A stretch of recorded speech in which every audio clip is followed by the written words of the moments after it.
Welcome to the deep dive. We're here to unpack breakthroughs, things that really reshape what's coming next. And today, we're cutting straight to something pretty pivotal in AI. It's being called persistent memory. Now, you probably know how it is, right? You're deep into a chat with an AI, maybe brainstorming something big or, I don't know, outlining a story. Mm. And then you close the window, come back later, and poof, it's forgotten everything. Super frustrating. Yeah, absolutely. Blank slate every single time. Exactly. Well, the sources we've looked at suggest that's really about to change. We're hearing this especially about upcoming models, maybe like GPT-5. Hmm. But this isn't just, a minor upgrade. The material suggests it's a catalyst, like the key to getting truly private, always on AI, right there on the smartphone you already have. That's a really important angle. Mhm. Private and local. Right. So our mission for this deep dive is pretty clear. Unpack what this persistent memory actually means for how you'll interact with AI. You know, why is it such a big deal, a monumental shift? And how could it lead to, well, much more secure private AI experiences, often running directly on your own devices? Yeah. Imagine the source even hints that advanced AI that really remembers you, could potentially run even on like older smartphones, which sounds kind of remarkable. It really does. And look, this goes beyond just a technical feature. It's more fundamental. We're talking about changing the actual nature of our digital relationships, our productivity. Imagine an AI that genuinely knows you, not just the last thing you ask, but like your long-term projects, your goals, maybe even subtle things like your style preferences. Okay. It builds on every single interaction you have with it. This isn't just, basic personalization anymore. It's Yeah. really the foundation for an AI that feels like, well, like an extension of your own thinking. And it doesn't forget. Right, no more forgetting. And building on that idea of continuous context, our source material points something else out. It suggests this immediate demand, especially from businesses, for this kind of persistent memory.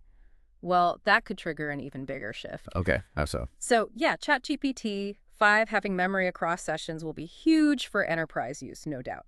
But the really disruptive idea in the material, it's how this demand might accelerate a move beyond just cloud-based memory Oh, okay. towards secure private versions hosted locally, right on your smartphone, your tablet, whatever personal device you use. And that's where it gets incredibly exciting for you as an individual user. The source digs into how this could actually work. It talks about these ultra small architectures, like Sapient's new HRM. That's their human robot model. HRM, okay. Yeah, and get this, it apparently operates on just 27 million parameters. 27 million. That sounds tiny. It is. So think of parameters as like the AI's brain connections, the variables it uses. Mm. Fewer means it's much lighter, much more efficient. Right. Less horsepower needed. Exactly. Mm-hmm. And that compactness, that's the key. It means the AI is potentially lightweight enough to run pretty well on devices most people already have. Hmm. The source mentions something like a Google Pixel 7a. A Pixel 7a, seriously? Yeah, provided it has enough storage, say around 128 gigs, to hold the AI's growing memory, its understanding of you over time. Wow.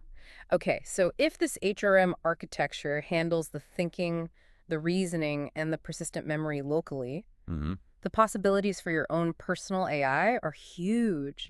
It could remember every brainstorming session, details of ongoing projects, even just casual chats, Yeah. all stored privately right there on your phone. Right. Secure on the device itself. And the source clarifies something important, too. It says, while that core reasoning and memory stay local, other parts could still run in the cloud if needed. It's flexible. Yes, this hybrid approach is really innovative. It's about getting the best of both worlds.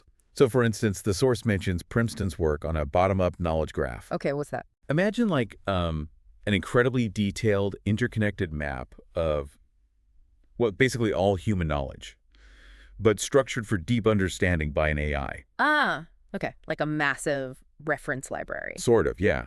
And that can be the cloud-hosted part. Mm. So your local AI, the one with the memory on your phone, could tap into this huge knowledge base for complex stuff. So you could brainstorm really knowledge-heavy topics. Exactly. While keeping your actual conversation, your personal data, totally private and secure on your device. Got it. And presumably other things, like maybe sophisticated voice processing, could also stay in the cloud? Precisely. Optimize components for where they run best. Keep the personal memory local. Access vast knowledge or specialized processing from the cloud when needed.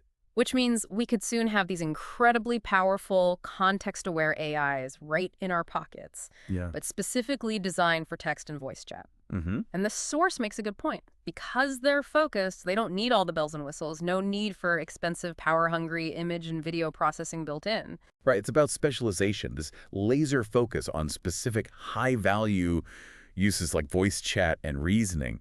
That's what makes these compact local models so compelling. Dedicated private intelligence. That's a good way to put it. And ultimately, the source suggests that the arrival of, inexpensive, locally hosted voice chat AIs with this kind of persistent memory, it feels like it's probably right around the corner.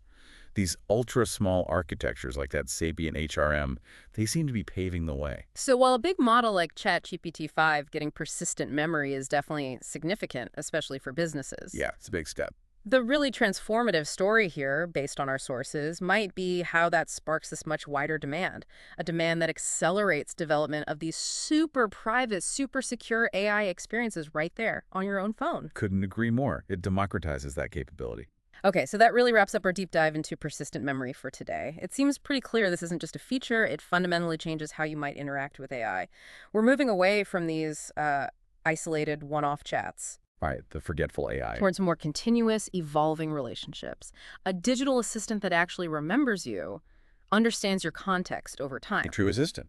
And we're seeing this significant shift, potentially, towards locally hosted private AI voice chat, driven by these incredibly compact architectures. Like, again, Sapiens HRM, just 27 million parameters.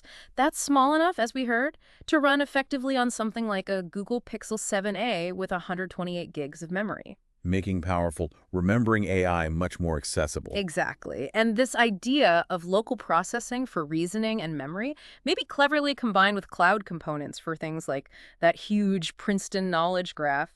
It really feels like it signals a new era for secure, dedicated AI uses, focused uses, without needing, all the extra stuff like image and video capabilities baked in. It's about personal, private intelligence, right on your terms. Yeah. Delivering that seamless, continuous experience we've been missing. Yeah. So if we pull back and think about the bigger picture here, it leaves you with a pretty interesting thought to consider, doesn't it? Well, if an AI on your own device, your phone maybe, can remember every detail of your conversations, adapting, learning, understanding you deeply over time, Securely and privately. securely and privately, yeah. What new kinds of creativity might that unlock? What new ways of solving problems? Maybe even new forms of companionship. All emerging from that device in your hand. That's definitely something to think about.